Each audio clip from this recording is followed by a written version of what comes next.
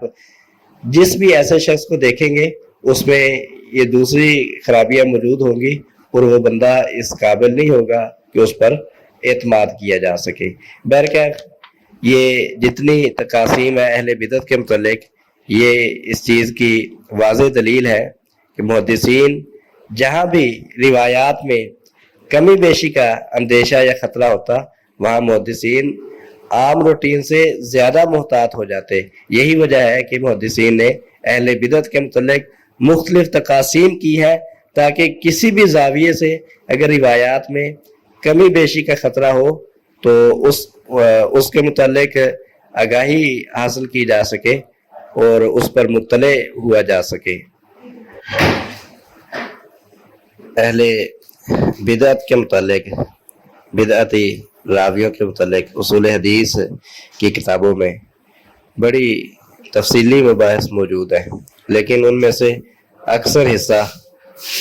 وہ نظری مباحث سے متعلق ہے، اس کا تطبیق کے ساتھ تعلق نہیں ہے، اور عملی طور پر جس پر محدثین کا عمل رہا اور جس کا تطبیق کے ساتھ تعلق ہے وہ یہی ہے کہ اہل بدعت میں سے جو قابل اعتماد ہو اس کی روایت کو قبول کر لیا جاتا ہے، اور جو قابل اعتماد نہ ہو اس کی روایت کو رد کر دیا جاتا ہے۔ اگر آپ اس کے متعلق تفصیلی بحث دیکھنا چاہتے ہیں تو شیخ عبدالعزیز العبداللطیف کی کتاب ضوابط الجرح والتعدیل، اس میں آپ دیکھ سکتے ہیں، وہاں اس پر تفصیلی بحث موجود ہے۔ جیسے محدثین روایت لینے کا اہتمام کرتے اور اس میں مکمل احتیاط کرتے، ایسے ہی روایت لینے کے بعد اسے یاد رکھنے اور اسے محفوظ رکھنے کا مکمل اہتمام کرتے۔ حدیث سننے کے بعد یاد کرنے کے بعد مذاکرہ کرتے رہتے، دہراتے رہتے، تاکہ احادیث بھول نہ جائیں یا کسی حدیث کا کوئی حصہ بھول نہ جائے، اور اپنی اصل کتاب کی طرف رجوع کرتے رہتے،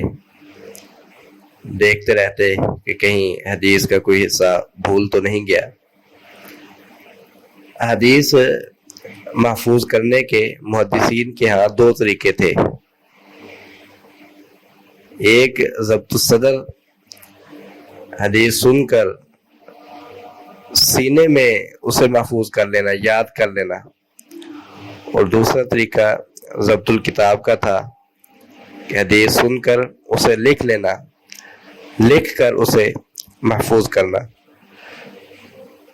اگر اس کو لکھتے تو پھر لکھنے کے بعد پہلا مرحلہ احادیث لکھنے کا ہوتا اور دوسرا مرحلہ تصحیح کا ہوتا، کہ اپنی کتاب کو شیخ کی اصل کتاب کے ساتھ موازنہ کرتے، اپنی کتاب کا شیخ کی اصل کتاب کے ساتھ موازنہ کرتے۔ بعض اوقات ایک اپنے اور ساتھی اس کو ایک کتاب پکڑا دیتے اور ایک اپنے پاس رکھ لیتے، کہ ایک آدمی عبارت پڑھتا، دوسرا ساتھ ساتھ دیکھ رہا ہوتا کہ کہیں کوئی غلطی تو نہیں رہ گئی، اور بعض اوقات خود ہی دونوں کا موازنہ کرتے۔ بہرکیف موازنہ کی کئی صورتیں ہو سکتی ہیں، تقابل کی کئی صورتیں ہو سکتی ہیں، تو کسی بھی صورت کے ساتھ تقابل کرتے اور تصحیح کرتے اور تسلی کر لیتے کہ کسی روایت میں کوئی کمی بیشی نہیں ہے، کوئی لفظ رہا نہیں ہے، کسی لفظ کا اضافہ نہیں ہے۔ تو پہلا مرحلہ کتابت کا تھا کہ احادیث لکھتے، اور دوسرا مرحلہ تصحیح کا ہے، اور پھر تیسرا مرحلہ شروع ہوتا ہے کہ جب تک شیخ اس کتاب سے احادیث بیان کریں، جب تک محدث اس کتاب سے احادیث بیان کرے گا، اس کتاب کی حفاظت کرے گا، اسے غیر محفوظ ہاتھوں میں نہیں جانے دے گا، اس سے ایسی غفلت اختیار نہیں کرے گا کہ وہ دوسرے کے ہاتھوں لگے اور وہ اس میں کوئی کمی بیشی کر دے۔ تو کتابت اور تصحیح کے بعد جب تک وہ اس کتاب سے احادیث بیان کرے گا، اتنی دیر تک کتاب کی حفاظت کرتے کہ اس میں کوئی کمی یا اس میں کوئی اضافہ نہ کر دے۔ اس سے محدثین کا احادیث کی حفاظت کے لیے احادیث سننے کے بعد احادیث کی حفاظت کا اہتمام ظاہر ہوتا ہے، کہ احادیث سننے کے بعد، یاد کر لینے کے بعد، یاد رکھنے کے لیے اس کا مذاکرہ کرتے، اپنے اصول کی طرف مراجعہ کرتے رہتے، اور اگر احادیث لکھ کر محفوظ کی ہیں اور کتاب سے احادیث بیان کرتے ہیں، تو پھر اس کتاب کو لکھنے کے بعد اس کی تصحیح کرتے، اور جب تک اس کتاب سے احادیث بیان کرتے اس وقت تک اسے اپنی مکمل حفاظت پہ رکھتے کہ کہیں کوئی اس میں کمی یا اضافہ نہ کر دے۔ پھر محدثین حدیث بیان کرتے ہوئے بھی کمال درجے کی احتیاط سے کام لیتے، جو الفاظ یاد ہوتے صرف وہ بیان کرتے، اور جس لفظ میں شک ہوتا اس کی وضاحت کر دیتے۔ اگر پوری حدیث صحیح یاد ہے اور پورا یقین ہے تو پھر اسے مکمل بیان کر دیتے، اور اگر حدیث کے کسی لفظ میں شک ہے تو پھر اس شک کی وضاحت کر دیتے کہ اس لفظ میں مجھے شک ہے۔ صحیح مسلم کی ایک معروف روایت ہے، عائشہ رضی اللہ عنہا بیان کرتی ہیں نبی کریم صلی اللہ علیہ وسلم نے ارشاد فرمایا اشرم من الفطرہ، 10 چیزیں فطرت میں سے ہیں۔ نبی صلی اللہ علیہ وسلم نے فرمایا 10 چیزیں فطرت میں سے ہیں۔ معروف حدیث ہے، اس میں مونچھوں کو کاٹنا، داڑھی کو بڑھانا، مسواک کا ذکر ہے اور ناخن کاٹنے کا ذکر ہے، زیر ناف بال مونڈنے کا ذکر ہے اور بغلوں کے بال اکھیڑنے کا ذکر ہے۔ تو نبی صلی اللہ علیہ وسلم نے 10 چیزیں اس میں بیان کی کہ یہ 10 چیزیں فطرت میں سے ہیں، یہ 10 چیزیں فطری ہیں۔ اس حدیث کے راوی مصعب کہتے ہیں وَنَسِيتُ الْعَاشِرَةَ، 9 چیزیں انہوں نے شمار کی، صحیح مسلم کے الفاظ ہیں۔ 9 چیزیں شمار کرنے کے بعد کہتے ہیں وَنَسِيتُ الْعَاشِرَةَ، مجھے 10ویں چیز بھول گئی ہے، یعنی جتنی حدیث یاد تھی، جتنے الفاظ یقین کے ساتھ انہیں یاد تھے وہ الفاظ بیان کیے، اور 10ویں چیز میں چونکہ انہیں شک تھا، کہنے لگے وَنَسِيتُ الْعَاشِرَةَ، 10ویں چیز میں بھول گیا ہوں، إِلَّا أَن تَكُونَ الْمَزْمَزَةَ، ممکن ہے کہ وہ مزمزہ ہو، یعنی کلی کرنا، یعنی ان کے ذہن میں شک تھا کہ شاید 10ویں چیز کلی کرنا ہے۔ تو یہ محدثین کی، علماء حدیث کی احتیاط ہے کہ حدیث کا جس قدر حصہ یاد ہوتا، جس پر مکمل یقین ہوتا، وہ جزم کے ساتھ، یقین کے ساتھ بیان کرتے۔ اگر کسی ایک لفظ کے متعلق بھی شک ہوتا، جیسے انہیں 10ویں چیز کے متعلق 9 چیزیں یاد تھی، صرف 10ویں چیز کے متعلق شک تھا، تو انہوں نے اس شک کو بیان کر دیا کہ مجھے 10ویں چیز وہ بھول گئی ہے، ممکن ہے کہ وہ مزمزہ یعنی کلی کرنا ہو۔ اور محدثین صرف اتنے الفاظ بیان کرتے جتنے الفاظ انہیں یاد ہوتے۔ صحیح بخاری، صحیح مسلم وغیرہ کی روایت ہے، ابو جہیم بن حارث رضی اللہ تعالیٰ عنہ بیان کرتے ہیں کہ نبی کریم صلی اللہ علیہ وسلم نے ارشاد فرمایا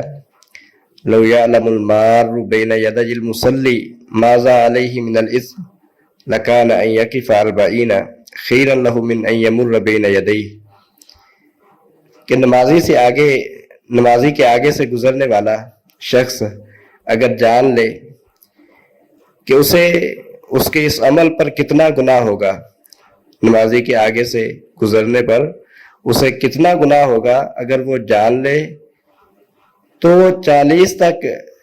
ٹھہرا رہے، یہ اس کے لیے بہتر ہوگا اس بات سے کہ وہ نمازی کے آگے سے گزر جائے۔ اس حدیث کے راوی ابو النضر کہتے ہیں لا ادری قال 40 یوما او شہرا او سنتا، میں نہیں جانتا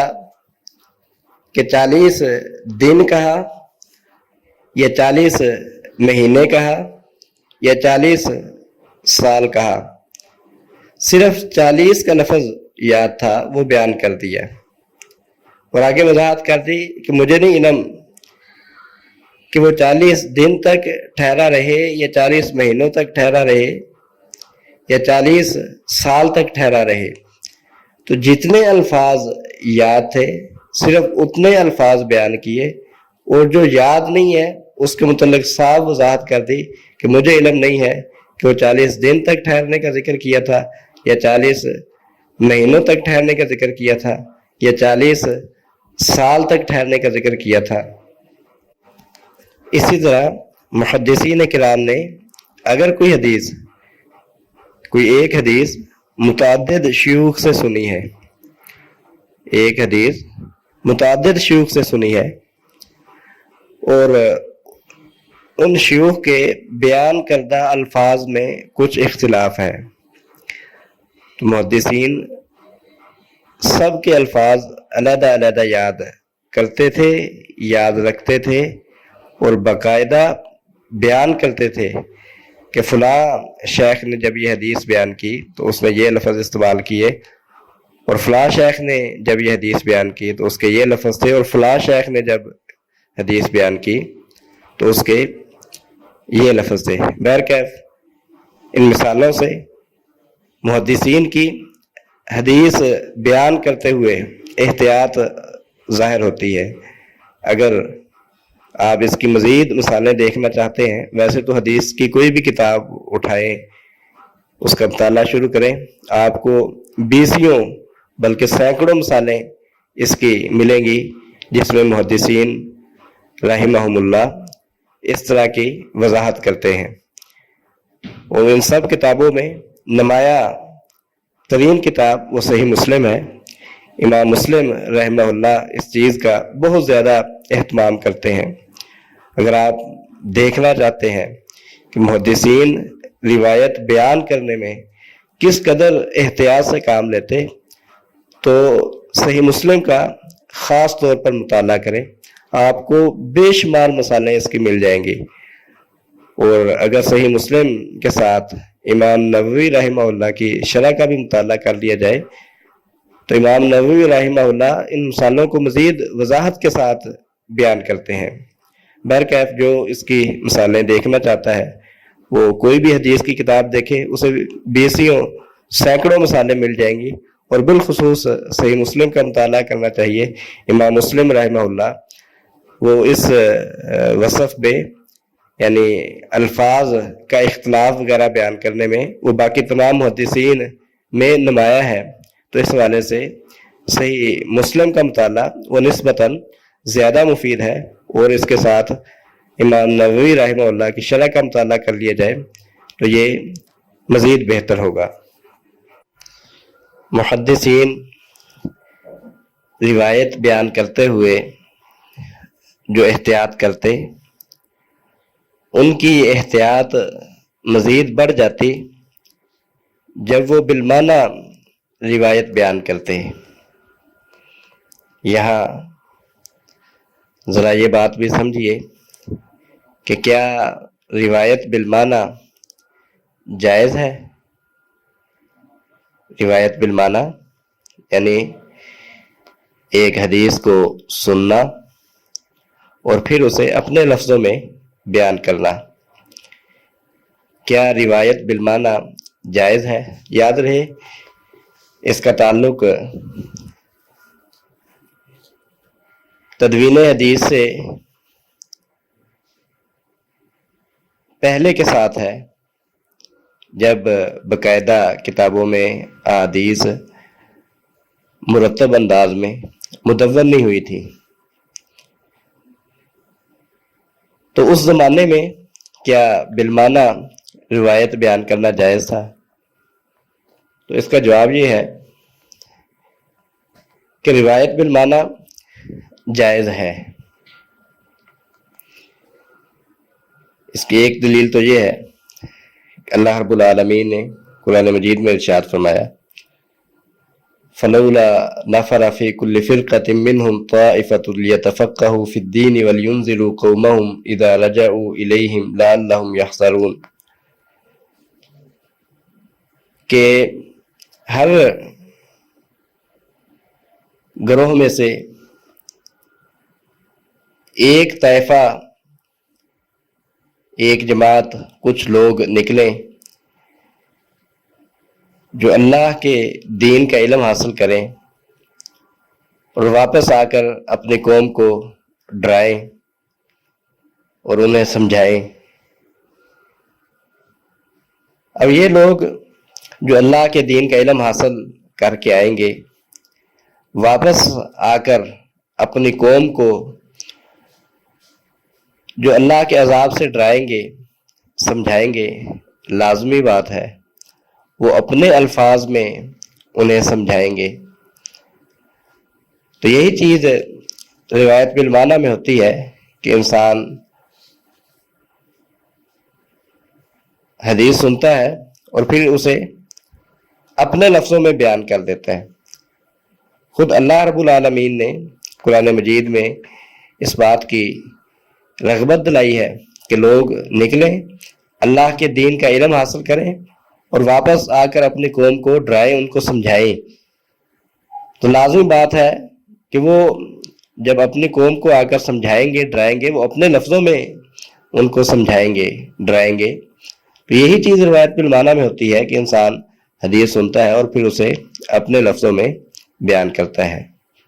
اور اس کی ایک دلیل یہ بھی ہے کہ جب احادیث کا دوسری زبانوں میں ترجمہ کرنا جائز ہے، عربی سے اردو میں ترجمہ کرنا جائز ہے، عربی سے انگلش میں ترجمہ کرنا جائز ہے، فارسی میں ترجمہ کرنا جائز ہے، تو جو روایت بالمعنی ہوتی ہے وہ تو عربی کا عربی میں ترجمہ ہوتا ہے. جب عربی سے اردو میں ترجمہ کرنا جائز ہے، عربی سے انگلش میں ترجمہ کرنا جائز ہے، عربی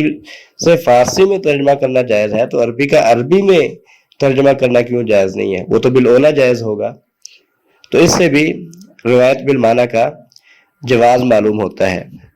باقی یہ خدشہ کہ عین ممکن ہے کہ جو روایت بالمعنی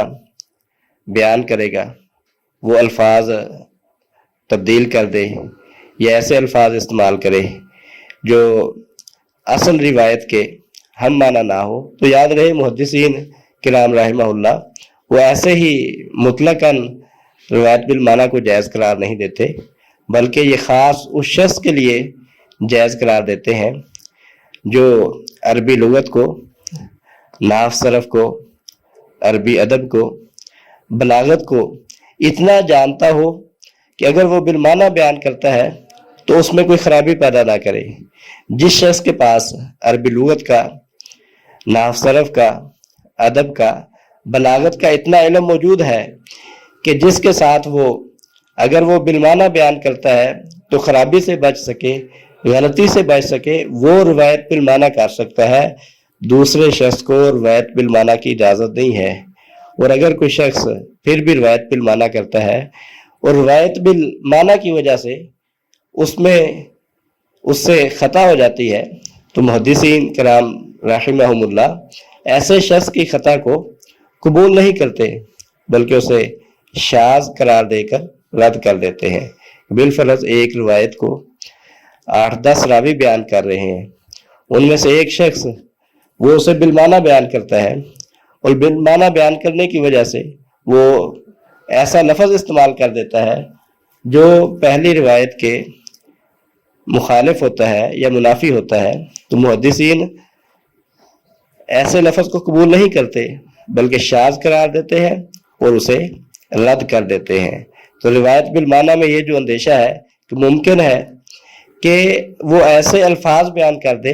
جو اصل روایت کے موافق نہ ہو، بلکہ ان میں کوئی مزید یا کوئی نیا مفہوم ہو یا اصل روایت کے خلاف مفہوم ہو. تو محدثین کرام رحمہم اللہ اس اندیشے سے، اس خطرے سے نہ واقف نہیں تھے، غافل نہیں تھے، بلکہ انہوں نے پہلے سے ہی اس کا سد باب کیا اور یہ شرط لگا دی کہ روایت بالمعنی صرف اسی کے لیے جائز ہے جو شخص عربی لغت سے اور نحو صرف سے، بلاغت سے، عربی ادب کا اتنا علم رکھتا ہو کہ جس سے وہ روایت بالمعنی میں اس طرح کی اخطاء سے بچ سکے. آخر میں ہم دیکھتے ہیں کہ روایت بالمعنی پر منکرین حدیث اور نیم منکرین حدیث ان کو کیا اعتراضات ہیں، ان کے کیا اشکالات ہیں. منکرین احادیث اور جو نیم منکرین احادیث ہیں ان کے روایت بالمعنی پر کیا اشکالات ہیں. منکرین احادیث یا نیم منکرین احادیث کی طرف سے جو روایت بالمعنی پر اعتراضات کیے جاتے ہیں وہ بنیادی طور پر دو ہیں، یا ان کی بنیاد دو چیزوں پر ہے. ایک یہ کہ احادیث لکھی ہوئی نہیں تھی، 200 سال کے بعد احادیث لکھی گئی، یہ پہلا اعتراض ہے. اور دوسرا اعتراض یہ ہے کہ 200 سال جو چیز زبانی بیان کی جا رہی ہے اور اپنے لفظوں میں بیان کی جا رہی ہے، اور 200 سال کے بعد اسے احاطہ تحریر میں لایا جاتا ہے، لکھا جاتا ہے، کیسے ممکن ہے کہ وہ اپنی اسی حالت میں ہو، اپنی اصل صورت میں ہو؟ یہ کیسے ممکن ہے؟ تو یہ دو بنیادی اعتراضات ہیں ان کی طرف سے۔ پہلا اعتراض کہ احادیث باقاعدہ لکھی ہوئی نہیں تھی، 200 سال تک احادیث زبانی ایک دوسرے کو بیان کی جاتی، اور پھر یہ روایات بالمعنی ایک دوسرے کو بیان کی جاتی۔ یہ دوسرا اعتراض ہے کہ وہ جو زبانی بیان کی جاتی تھی وہ بھی بالمعنی بیان کی جاتی تھی، تو جو چیز 200 سال تک زبانی بیان کی جاتی رہی اور بالمعنی بیان کی جاتی رہی، وہ کیسے ممکن ہے تغیر اور تبدیلی سے محفوظ ہو؟ ان اعتراضات کا جواب یہ ہے کہ ان کا پہلا مقدمہ کہ احادیث لکھی ہوئی نہیں تھی، یہ مقدمہ غلط ہے کہ احادیث لکھی ہوئی نہیں تھی، بلکہ نبی کریم صلی اللہ علیہ وسلم کے زمانہ سے ہی احادیث کو لکھا جاتا رہا۔ صحابہ کرام رضوان اللہ تعالی علیہم اجمعین میں بھی احادیث لکھنے کا اہتمام موجود تھا، پھر تابعین میں، اور بعد میں محدثین کے زمانہ تک ہر دور میں احادیث لکھی جاتی رہی۔ کوئی دور ایسا نہیں رہا جس میں باقاعدہ احادیث کو لکھا نہ جاتا ہو۔ ابو ہریرہ رضی اللہ تعالیٰ عنہ بیان کرتے ہیں کہ مجھ سے کوئی شخص ایسا نہیں جس کے پاس احادیث زیادہ ہوں سوائے عبداللہ بن عمر بن عاص رضی اللہ تعالیٰ عنہ کے، کہ وہ احادیث لکھا کرتے تھے، میں لکھتا نہیں تھا۔ عبداللہ بن عمر بن عاص رضی اللہ تعالیٰ عنہ احادیث لکھا کرتے تھے اور میں احادیث لکھتا نہیں تھا۔ تو اس سے معلوم ہوا کہ صحابہ کرام رضوان اللہ تعالیٰ علیہم اجمعین کے دور میں بھی احادیث لکھنے کا اہتمام موجود تھا۔ پھر تابعین میں حمام بن منبہ رحمہ اللہ، جو ابو ہریرہ رضی اللہ تعالیٰ عنہ کے شاگرد ہیں، ان کا صحیفہ معروف ہے اور اب تو چھپ چکا ہے۔ تو ہر دور میں ہی احادیث لکھی جاتی رہی، تو یہ اعتراض کرنا کہ احادیث لکھی ہوئی نہیں تھی، یہ اعتراض ہی غلط ہے اور واقع کے خلاف ہے، غلط بیانی پر مبنی ہے۔ اور پھر اس کی بنیاد پر جو دوسرا اعتراض اٹھایا جاتا ہے کہ جو چیز لکھی ہوئی نہ ہو اور اسے بالمعنی 200 سال تک بیان کیا جاتا رہا ہو، وہ کیسے تغیر اور تبدیلی سے محفوظ رہ سکتی ہے، یہ دوسرا اعتراض بھی کمزور ہو جاتا ہے۔ پھر جو شخص محض عقل سے روایت بالمعنی کے متعلق سوچے گا، جو خارج سے اور واقعی حقیقت سے نا واقف ہو، تو یقیناً اس کے ذہن میں یہ چیز آ سکتی ہے کہ کیسے بالمعنی روایت ہونے کے باوجود احادیث محفوظ رہیں۔ ذہن میں یہ شک آ سکتا ہے، یہ احتمال آ سکتا ہے، لیکن یہ اس وقت ہے جب کوئی شخص محدثین کی، علماء حدیث کی حدیث کے متعلق جو محنت ہے اور جس قدر محدثین نے باریک بینی سے دقت سے کام لیا ہے وہ اس سے نا واقف ہو، اصول حدیث میں جس قدر دقت سے کام لیا گیا اور فن رجال میں جس قدر باریک بینی سے اور دقت سے کام لیا گیا، اگر کوئی شخص